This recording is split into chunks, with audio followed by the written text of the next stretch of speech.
Hello दोस्तों, कैसे आप सभी। तो चलिए दोस्तों शुरू करते हैं। आज का पहला क्वेश्चन है, उत्तर प्रदेश का अक्षांशीय विस्तार है। दोस्तों उत्तर प्रदेश की अगर हम बात करते हैं तो इसका अक्षांशीय विस्तार कितना है।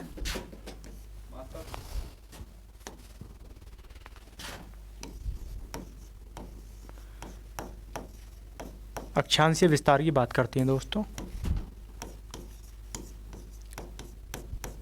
कितना दोस्तों इसका अक्षांशीय विस्तार है 23 डिग्री 52 मिनट से लेकर 30 डिग्री 24 मिनट। यानी उत्तर प्रदेश के अगर हम अक्षांशीय विस्तार की बात करते हैं तो दोस्तों कितना है 23 डिग्री 52 मिनट से लेकर 30 डिग्री 24 मिनट क्या है इसका अक्षांशीय विस्तार है। जबकि देशांतरीय विस्तार की बात कर लेते तो कितना दोस्तों, कौन सा देशांतरीय विस्तार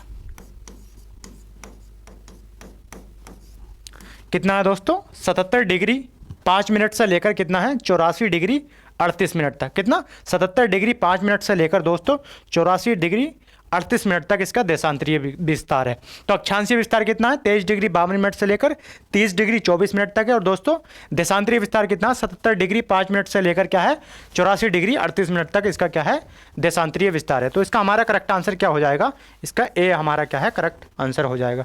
तो चलिए बढ़ते हैं अगले क्वेश्चन की तरफ। पूछा गया है सर्वाधिक 4 प्रदेशों को स्पर्श करने वाला उत्तर प्रदेश का एकमात्र जिला है। दोस्तों सोनभद्र की बात करते हैं दोस्तों। सोनभद्र से दोस्तों 4 राज्यों की क्या है सीमा लगती है। सीमा लगती है किस किस की लगती है दोस्तों, बिहार की अगर हम बात करते हैं बिहार की सीमा लगती है। दूसरा हमारा किसकी लगती है, झारखंड की सीमा लगती है। तीसरे की अगर हम बात करते हैं दोस्तों किसकी सीमा लगती है, छत्तीसगढ़ की। और किसकी लगती है दोस्तों, मध्य प्रदेश की। मध्य प्रदेश की सीमा लगती है। ललितपुर की बात करते हैं दोस्तों, ये क्या है 3 ओर से किससे घिरा हुआ दोस्तों, ये एमपी से घिरा हुआ है। 3 ओर से एमपी से कौन घिरा हुआ है दोस्तों, मध्य प्रदेश से ललितपुर घिरा हुआ है। बलिया की बात करते हैं दोस्तों, बलिया क्या है, ये उत्तर प्रदेश का पूर्वी जिला। कौन सा दोस्तों, पूर्वी जिला कौन सा है, बलिया। जबकि उत्तरी जिले की बात कर लेते हैं दोस्तों, उत्तर प्रदेश का उत्तरी जिला कौन सा है। उत्तरी जिले की अगर हम बात करें तो दोस्तों कौन सा है हमारा, सहारनपुर है। सहारनपुर है। जबकि दक्षिणी जिले की बात कर लेते हैं, किसकी दोस्तों, दक्षिणी जिले की, तो कौन सा आ जाता है दोस्तों हमारा, सोनभद्र आ जाता है। कौन सा आ जाता है दोस्तों, सोनभद्र आ जाता है। शामली की बात करते हैं दोस्तों, शामली क्या है, ये उत्तर प्रदेश का पश्चिमी जिला है। कौन सा दोस्तों, ये पश्चिमी जिला, पश्चिमी जिला है। तो पूछा गया है कि सर्वाधिक 4 प्रदेशों को स्पर्श करने वाला उत्तर प्रदेश का एकमात्र जिला कौन सा है दोस्तों, सोनभद्र जिला है, जो कि 4 राज्यों से क्या है अपनी सीमा को साझा करता है। किससे, बिहार, झारखंड, छत्तीसगढ़ और मध्य प्रदेश की अगर हम बात करते हैं। ललितपुर 3 ओर से मध्य प्रदेश से घिरा हुआ है दोस्तों। बलिया की अगर हम बात करते हैं तो ये उत्तर प्रदेश का सबसे पूर्वी जिला है। शामली की बात करते हैं तो ये क्या है, उत्तर प्रदेश का सबसे पश्चिमी जिला है। उत्तरी जिले की बात करते हैं उत्तर प्रदेश के तो सहारनपुर है। जबकि दक्षिणी जिले की बात करते हैं तो दोस्तों कौन सा है, सोनभद्र है। तो हमारा इसका करेक्ट आंसर क्या आ जाएगा, सोनभद्र इसका करेक्ट आंसर आ जाएगा। चलिए बढ़ते हैं अगले क्वेश्चन की तरफ दोस्तों। उत्तर प्रदेश के संबंध में गलत कथन को पहचानिएगा। भूगर्भिक दृष्टि से प्राचीन गोंडवाना लैंड का भूभाग है। तो दोस्तों ये हमारा क्या है, बिल्कुल सही है, क्योंकि उत्तर प्रदेश क्या है प्राचीन गोंडवाना लैंड का ही क्या है भूभाग है।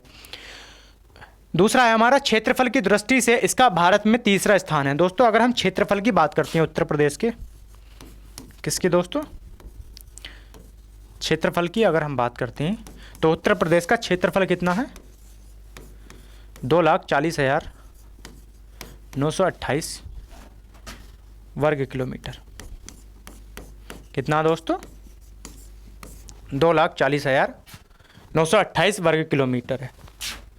कितना, 928 वर्ग किलोमीटर है दोस्तों। क्षेत्रफल कितना, 2,40,928 वर्ग किलोमीटर इसका क्या है, क्षेत्रफल है। तो कौन सी रैंक है दोस्तों इसकी? अगर हम क्षेत्रफल की बात करते हैं दोस्तों, तो क्षेत्रफल के हिसाब से सबसे बड़ा राज्य कौन सा है, राजस्थान है। इसके बाद हमारा क्या है, मध्य प्रदेश है दोस्तों, मध्य प्रदेश। तीसरा कौन सा दोस्तों, हमारा महाराष्ट्र है। और चौथा कौन सा दोस्तों, उत्तर प्रदेश। कौन सा दोस्तों, उत्तर प्रदेश की अगर हम बात करते हैं तो क्षेत्रफल की दृष्टि से इसका भारत में तीसरा स्थान नहीं है, बल्कि कौन सा स्थान है दोस्तों, 4th नंबर का स्थान है। कौन सा? अगर हम 4th की बात करते हैं तो रैंक कौन सी है दोस्तों, क्षेत्रफल के हिसाब से 4th रैंक है। जबकि जनसंख्या के हिसाब से बात करें तो दोस्तों इसकी क्या है, 1st रैंक है। तो इसका हमारा क्या है, ये गलत हो जाएगा। इसकी पूर्वी सीमा बिहार एवं झारखंड से लगती है दोस्तों, बिल्कुल सही है इसका, क्योंकि पूरब में इसके क्या है, बिहार और क्या है, झारखंड स्थित है। उत्तर प्रदेश में ताम्र पाषाणिक संस्कृति के साक्ष्य प्राप्त हुए हैं, बिल्कुल दोस्तों। कहाँ प्राप्त हुए हैं ये मेरठ में प्राप्त हुए हैं दोस्तों। कहाँ, मेरठ में, और कहाँ, सहारनपुर में। कहाँ हुए हैं दोस्तों, सहारनपुर में प्राप्त हुए। तो पूछा गया है कि उत्तर प्रदेश के संबंध में गलत कथन को पहचानिए, तो कौन सा हो जाएगा, क्षेत्रफल की दृष्टि से इसका भारत में तीसरा स्थान नहीं है, बल्कि कौन सा है, चौथा है। तो इसका कौन सा हो जाएगा, हमारा बी ऑप्शन करेक्ट हो जाएगा। चलिए बढ़ते हैं अगले क्वेश्चन की तरफ दोस्तों। क्वेश्चन पूछा गया है कि उत्तर प्रदेश का प्रसिद्ध दुधवा नेशनल पार्क किस जिले में स्थित है। कौशाम्बी की बात करते हैं दोस्तों। ये तीर्थ स्थल है दोस्तों, किसका, जैन धर्म का। और किसका दोस्तों, और ये बौद्ध धर्म का। किसका दोस्तों, जैन धर्म और क्या है, बौद्ध धर्म का तीर्थ स्थल है कौशाम्बी की अगर हम बात करते हैं। मुरादाबाद की बात करते हैं दोस्तों। मुरादाबाद को क्या कहता है, पीतल नगरी, यानी किस नाम से फेमस है दोस्तों, मुरादाबाद पीतल नगरी के नाम से फेमस है। कन्नौज को बात करते हैं दोस्तों, इसको क्या कहा जाता है, इत्र के लिए फेमस है, इत्र की राजधानी भी कहा जाता है इसको। इत्र की राजधानी किसको कहा जाता है, कन्नौज की बात करते हैं दोस्तों, इसको क्या कहा जाता है, इसको कहा जाता है grass of east. Grass of east अगर हम बात करते हैं तो किसको कहा जाता है, कन्नौज को कहा जाता है। लखीमपुर खीरी की बात करते हैं तो यहाँ पर दोस्तों दुधवा नेशनल पार्क स्थित है। दुधवा नेशनल पार्क कहाँ पर स्थित है दोस्तों, लखीमपुर खीरी की अगर हम बात करते हैं दोस्तों। लखीमपुर खीरी की जब हम बात करते हैं तो क्षेत्रफल के हिसाब से दोस्तों, ये क्षेत्रफल के हिसाब से उत्तर प्रदेश का सबसे बड़ा जिला है। कौन सा, लखीमपुर खीरी। जबकि क्षेत्रफल से छोटे जिले की बात करती हैं दोस्तों, न्यूनतम क्षेत्रफल वाले की बात करती हैं तो कौन सा है, हमारा हापुड़ आ जाता है। कौन सा, हापुड़ आ जाता है दोस्तों। तो इसका करेक्ट आंसर हमारा क्या हो जाएगा, डी ऑप्शन हो जाएगा, लखीमपुर खीरी क्या है, करेक्ट आंसर हो जाएगा। चलिए बढ़ते हैं अगले क्वेश्चन की तरफ दोस्तों। उत्तर प्रदेश में सबसे पुराना विश्वविद्यालय है, यानी उत्तर प्रदेश का सबसे पुराना विश्वविद्यालय कौन सा है। बनारस हिंदू विश्वविद्यालय की बात करते हैं दोस्तों, इसकी स्थापना कब होती है, 1916 में होती है। इलाहाबाद विश्वविद्यालय की बात करते हैं दोस्तों, इसकी स्थापना कब होती है, 1887 में होती है। अलीगढ़ की बात कर लेते हैं दोस्तों, अलीगढ़ विश्वविद्यालय की स्थापना कब होती है, 1920 में होती है। जबकि डॉक्टर भीमराव अंबेडकर की अगर हम बात करते हैं विश्वविद्यालय की, तो इसकी कब होती है, इसकी स्थापना 1996 में होती है। ये दोस्तों कहाँ पर है, ये हमारा वाराणसी में है। कहाँ, वाराणसी में स्थित है दोस्तों। इलाहाबाद विश्वविद्यालय की बात करते हैं इलाहाबाद विश्वविद्यालय की बात करते हैं दोस्तों, ये कहाँ पर स्थित है, प्रयागराज, जिसका वर्तमान है, यानी कि इलाहाबाद का वर्तमान नाम क्या है दोस्तों, प्रयागराज। तो ये प्रयागराज में स्थित है। अलीगढ़ की मुस्लिम विश्वविद्यालय की बात कर लें दोस्तों, ये कहाँ पर है, ये अलीगढ़ में स्थित है। जबकि डॉक्टर भीमराव अंबेडकर विश्वविद्यालय की बात करते हैं दोस्तों, तो ये कहाँ पर स्थित है, लखनऊ में स्थित है, लखनऊ में स्थित है। तो क्वेश्चन पूछा गया उत्तर प्रदेश में सबसे पुराना विश्वविद्यालय है, तो दोस्तों कौन सा हो जाएगा, हमारा हो जाएगा बी ऑप्शन इसका करेक्ट हो जाएगा। इलाहाबाद विश्वविद्यालय क्या है, उत्तर प्रदेश का सबसे पुराना विश्वविद्यालय है। चलिए बढ़ते हैं अगले क्वेश्चन की तरफ दोस्तों। उत्तर प्रदेश की सीमा भारत के कितने राज्यों से लगती है। उत्तर प्रदेश की दोस्तों अगर हम बात करते हैं तो भारत के कितने राज्यों से लगती है, भारत के 8 राज्यों से लगती है। कितने दोस्तों?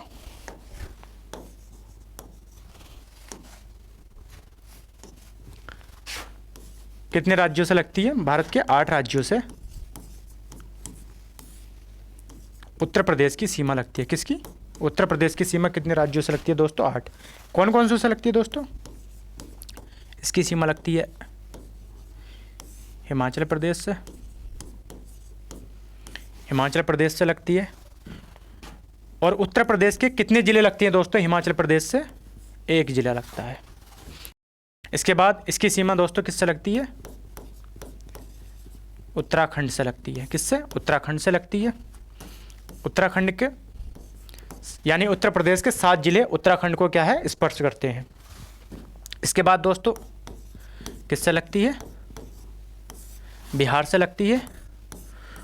और यूपी के 7 ज़िले बिहार की सीमाओं को क्या है दोस्तों? स्पर्श करते हैं। बिहार के बाद किससे लगती है दोस्तों? झारखंड से लगती है। और उत्तर प्रदेश के कितने ज़िले झारखंड को क्या स्पर्श करते हैं दोस्तों? 1 करता। इसके बाद किससे लगती है दोस्तों? छत्तीसगढ़ से लगती है। छत्तीसगढ़ से भी क्या है? उत्तर प्रदेश का 1 ज़िला क्या है? सीमा साझा करता है। इसके बाद दोस्तों छत्तीसगढ़ के बाद हमारा आ जाता है मध्य प्रदेश से लगती है। किससे लगती है दोस्तों? मध्य प्रदेश से लगती है। और उत्तर प्रदेश के 11 ज़िले क्या है? मध्य प्रदेश की सीमा को स्पर्श करते हैं। यानी पूछा जाता है कि सर्वाधिक सीमा उत्तर प्रदेश की किसके साथ लगती है? तो किसके साथ लगती है दोस्तों? मध्य प्रदेश के साथ लगती है। इसके बाद राजस्थान की हम बात कर लेते हैं दोस्तों। राजस्थान से उत्तर प्रदेश के कितने ज़िले लगते हैं दोस्तों? 2 ज़िलों की सीमा लगती है। हरियाणा की बात कर लेते हैं दोस्तों। किसकी? हरियाणा की बात कर लेते हैं। तो इससे उत्तर प्रदेश के कितने ज़िले लगते हैं दोस्तों? 6 ज़िले लगते हैं। यानी भारत के जो 8 राज्य हैं उनकी सीमा किसके साथ लगती है दोस्तों? उत्तर प्रदेश के। हिमाचल प्रदेश की हम बात करते हैं, उत्तराखंड, बिहार, झारखंड, छत्तीसगढ़, मध्य प्रदेश, राजस्थान और क्या है? हरियाणा की अगर हम बात करते हैं तो इन 8 राज्यों की सीमा किसके साथ लगती है? उत्तर प्रदेश की सीमा के साथ लगती है। जबकि हमारा एक केंद्र शासित प्रदेश है दोस्तों। क्या है? एक केंद्र शासित प्रदेश दिल्ली है दोस्तों। यानी एक केंद्र शासित प्रदेश दिल्ली से भी क्या है? उत्तर प्रदेश की सीमा लगती है। और उत्तर प्रदेश के कितने ज़िले दिल्ली से लगते हैं दोस्तों? कितने ज़िले लगते हैं? 2 ज़िले क्या है? दिल्ली से सीमा साझा करते हैं। तो इसका हमारा क्या है? करेक्ट आंसर क्या हो जाएगा? हमारा 8 राज्य हो जाएगा। जबकि उत्तर प्रदेश एक अंतर्राष्ट्रीय सीमा भी बनाता है दोस्तों। अगर हम देश की बात करें तो किस देश से लगती है? नेपाल से लगती है। किससे लगती है दोस्तों? नेपाल से लगती है। और नेपाल से उत्तर प्रदेश के कितने ज़िले लगते हैं दोस्तों? कितने ज़िले लगते हैं? 7 ज़िले से क्या है? ये सीमा बनाता है। तो इसका करेक्ट आंसर हमारा क्या हो जाएगा? 8 राज्यों से क्या है? भारत के सीमा साझा करता है। इसके बाद दोस्तों अगले क्वेश्चन की तरफ बढ़ते हैं। अगला क्वेश्चन है मौलिक कर्तव्य किस देश के संविधान से लिए गए हैं? दोस्तों अगर हम बात करते हैं संयुक्त राज्य अमेरिका की, अगर हम बात करते हैं तो यहाँ से क्या लिया गया दोस्तों? प्रस्तावना का प्रावधान लिया गया। और क्या लिया गया दोस्तों? यहाँ से मौलिक अधिकार लिए गए। मौलिक अधिकारों का प्रावधान कहाँ से लिया गया? अमेरिका के संविधान से लिया गया। राष्ट्रपति का पद लिया गया है। राष्ट्रपति का पद। उपराष्ट्रपति की हम बात कर लेते हैं दोस्तों। उपराष्ट्रपति का पद का प्रावधान भी कहाँ से लिया गया है? अमेरिका के संविधान से। महाभियोग की बात कर लेते हैं दोस्तों। महाभियोग का प्रावधान कहाँ से लिया गया? अमेरिका से लिया गया है।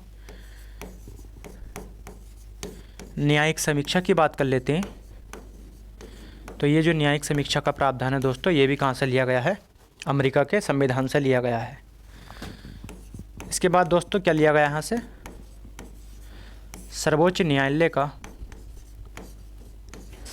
गठन और क्या है? शक्तियाँ। गठन एवं शक्तियों का प्रावधान भी कहाँ से लिया गया है? ये अमेरिका के संविधान से लिया गया है। अमेरिका के संविधान से और दोस्तों क्या प्रावधान लिए गए? सर्वोच्च न्यायालय और क्या है, उच्च न्यायालय के न्यायाधीशों को पद से हटाने का प्रावधान कहाँ से लिया गया है? ये भी अमेरिका के संविधान से लिया गया है। रूस की संविधान की बात करते हैं दोस्तों, तो यहाँ से क्या लिए गए हैं? यहाँ से लिया गया है दोस्तों मौलिक कर्तव्य का प्रावधान लिया गया है। और क्या लिया गया है दोस्तों? इसके बाद हमारा सामाजिक, आर्थिक, राजनीतिक न्याय। सामाजिक, आर्थिक और क्या है, राजनीतिक न्याय की बात करती हैं तो दोस्तों ये प्रावधान कहाँ से लिए गए हैं? ये रूस के संविधान से लिए गए। आयरलैंड की बात करते हैं दोस्तों, यहाँ से क्या लिया गया? यहाँ से लिए गए हैं राज्य के नीति निर्देशक तत्व। क्या लिया गया दोस्तों? यहाँ से राज्य के नीति निर्देशक तत्व लिए गए हैं। और क्या लिया गया दोस्तों? और लिया गया यहाँ से राष्ट्रपति के निर्वाचन की पद्धति, यानी राष्ट्रपति के निर्वाचन की पद्धति कहाँ से ली गई है? आयरलैंड के संविधान से ली गई है। कनाडा के संविधान की बात करते हैं दोस्तों, यहाँ से क्या लिया गया? संघीय व्यवस्था ली गई है। क्या लिया गया दोस्तों? यहाँ से लिया गया है संघीय व्यवस्था।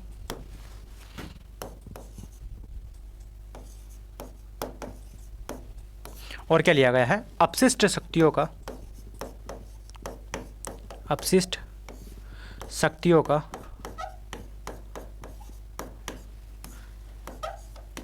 केंद्र में निहित होना, यानी जितनी भी अपशिष्ट शक्तियाँ दोस्तों किसके पास होती हैं? केंद्र के पास होती हैं। ये प्रावधान कहाँ से लिया गया? कनाडा के संविधान से लिया गया। तो मौलिक कर्तव्य किस देश के संविधान से लिया गया दोस्तों? रूस के संविधान की अगर हम बात करते हैं तो यहाँ से मौलिक कर्तव्य लिया गया। दोस्तों बात हम मौलिक कर्तव्य की कर रहे हैं, किसकी दोस्तों? मौलिक कर्तव्य की। तो दोस्तों मौलिक कर्तव्य मूल संविधान का पार्ट नहीं था, बल्कि इसको जोड़ा गया था। कौन से अमेंडमेंट के द्वारा जोड़ा गया था दोस्तों? इसे जोड़ा गया था 42वां संविधान संशोधन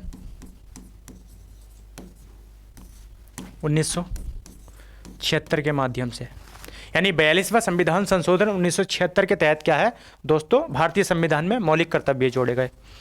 इस संशोधन के माध्यम से दोस्तों भारतीय संविधान में अनुच्छेद 51 का और भाग की अगर हम बात करते हैं दोस्तों, तो भाग कौन सा जोड़ा गया था? हमारा 4 के का की हम बात कर लेते हैं।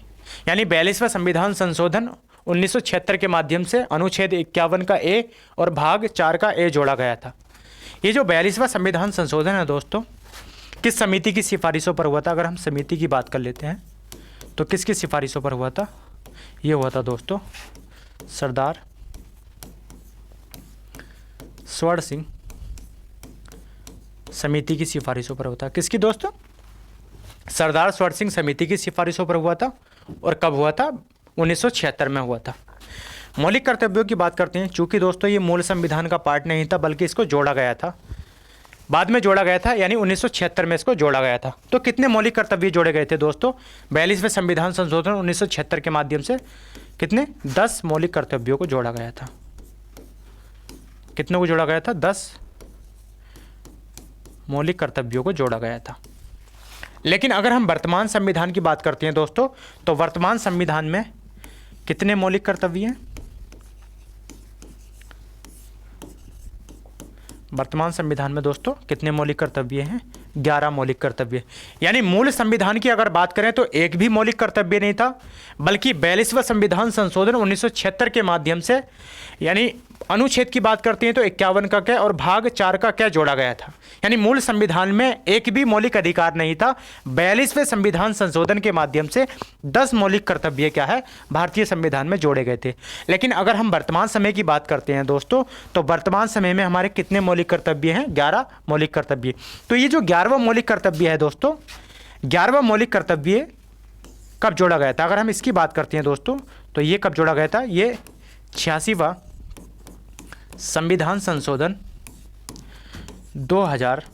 2002 के माध्यम से जोड़ा गया था। कब जोड़ा गया था दोस्तों? 2002 में जोड़ा गया था। और कौन से संविधान संशोधन के द्वारा? 86वें संविधान संशोधन के द्वारा। कौन सा है दोस्तों? अगर हम 11वें मौलिक कर्तव्य की बात कर लें तो इसमें कहा गया है कि 6 से 14 बरस तक के बच्चों को, 6 से 14 बरस तक के बच्चों को निःशुल्क और क्या है दोस्तों? अनिवार्य शिक्षा दी जाएगी। यानी 6 से 14 वर्ष तक के जितने भी बच्चे हैं दोस्तों, उनको निःशुल्क और क्या है, अनिवार्य शिक्षा का उनके लिए प्रावधान किया जाएगा। ये हमारा क्या है, 11वां मौलिक कर्तव्य। तो मूल संविधान में एक भी मौलिक कर्तव्य नहीं था। 42वें संविधान संशोधन के माध्यम से 10 मौलिक कर्तव्य जोड़े गए और वर्तमान संविधान में हमारे कितने हैं? 11 मौलिक कर्तव्य हैं। और 11वां जो मौलिक कर्तव्य था दोस्तों, किसके माध्यम से जोड़ा गया था? 86वें संविधान संशोधन 2002 के माध्यम से जोड़ा गया था। और क्या है? 11वां मौलिक कर्तव्य है 6 से 14 वर्ष तक के बच्चों के लिए निःशुल्क और अनिवार्य शिक्षा का क्या है, प्रावधान किया जाएगा। तो इसका दोस्तों हमारा करेक्ट आंसर क्या हो जाएगा? इसका हो जाएगा रूस, हमारा करेक्ट आंसर हो जाएगा।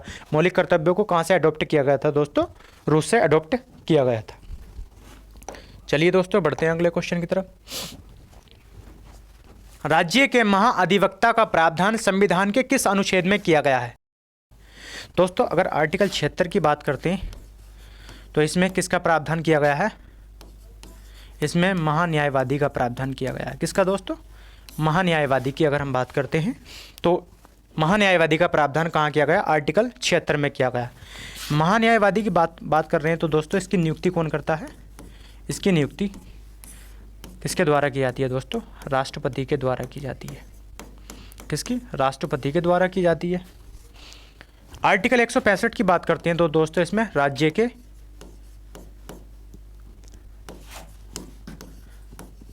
किसकी दोस्तों?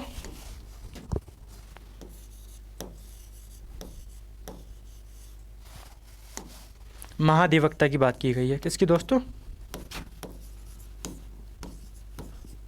राज्य के महाधिवक्ता का उल्लेख कहाँ कर दिया गया दोस्तों? आर्टिकल 165 में किया गया। इसकी नियुक्ति की बात करते हैं दोस्तों। नियुक्ति किसके माध्यम से की जाती है या किसके द्वारा की जाती है दोस्तों? इसकी नियुक्ति राज्यपाल के द्वारा की जाती है। किसके द्वारा? राज्यपाल के द्वारा की जाती है। आर्टिकल 177 की बात करते हैं दोस्तों। इसमें क्या है? महाअधिवक्ता के कार्यों की बात की गई है। किसकी? महाअधिवक्ता के कार्य या शक्तियों की बात की गई है। किसकी दोस्तों? शक्तियों की बात की गई है। महाधिवक्ता के शक्तियों की का प्रावधान कहाँ कर दिया गया? आर्टिकल 177 में। जबकि 88 की अगर हम बात करते हैं आर्टिकल तो दोस्तों इसमें महान्यायवादी के, किसके? महान्यायवादी के शक्तियों का प्रावधान कर रखा है। महान्यायवादी की शक्तियों का प्रावधान कहाँ कर रखा है दोस्तों? कहाँ कर रखा है? आर्टिकल 88 में कर रखा है। तो पूछा गया है कि महाअधिवक्ता का प्रावधान संविधान के किस आर्टिकल में कर रखा है? 165 में कर रखा है। अगर हम दोस्तों उत्तर प्रदेश की बात करते हैं तो वर्तमान में उत्तर प्रदेश के महाधिवक्ता कौन है?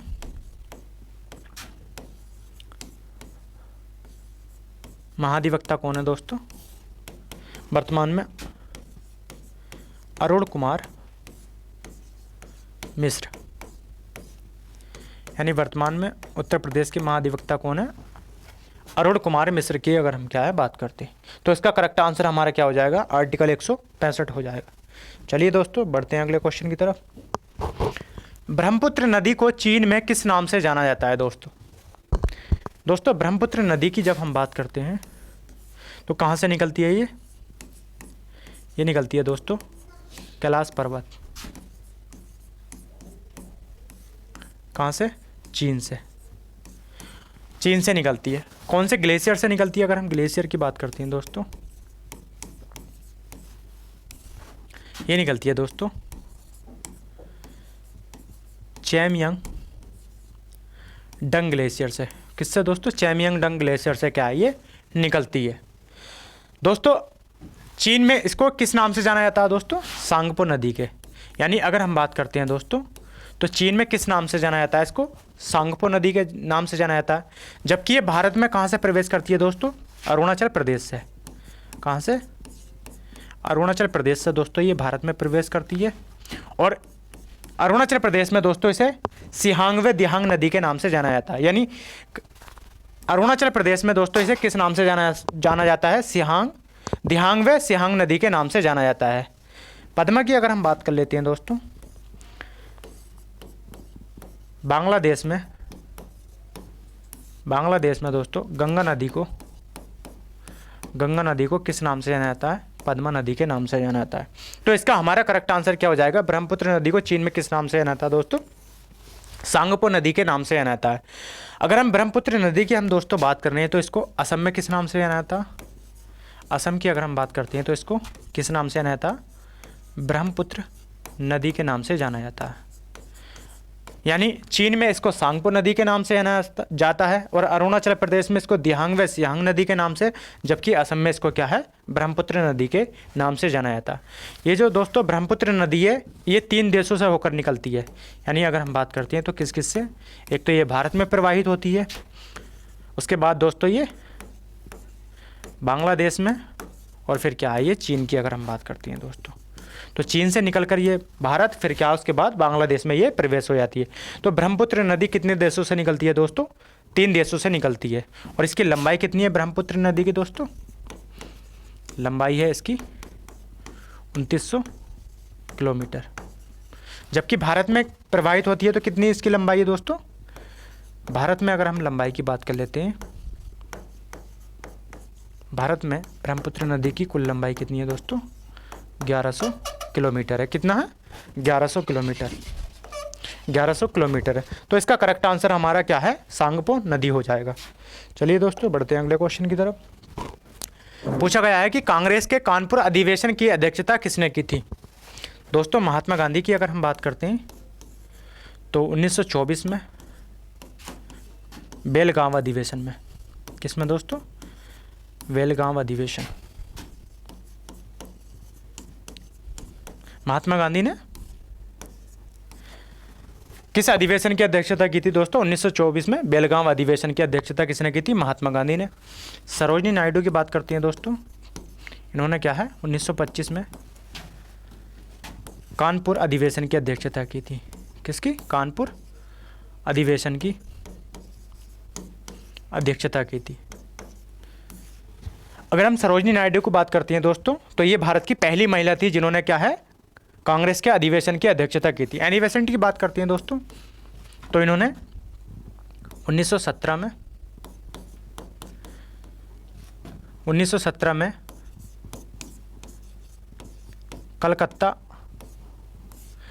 अधिवेशन की अध्यक्षता की थी। किसकी? कलकत्ता अधिवेशन की क्या है दोस्तों? अध्यक्षता की थी। यानी अगर हम प्रथम महिला की बात करते हैं कि ऐसी कौन सी प्रथम महिला है जिसने क्या है कांग्रेस के अधिवेशन की अध्यक्षता की, तो एनी बेसेंट है। और जबकि भारतीय महिला की अगर हम बात करते हैं तो दोस्तों कौन है? सरोजिनी नायडू है। अब्दुल कलाम आज़ाद की बात करते हैं दोस्तों, अब्दुल कलाम आज़ाद की बात करते हैं, इन्होंने 1940 में कांग्रेस के क्या है अधिवेशन की अध्यक्षता की थी।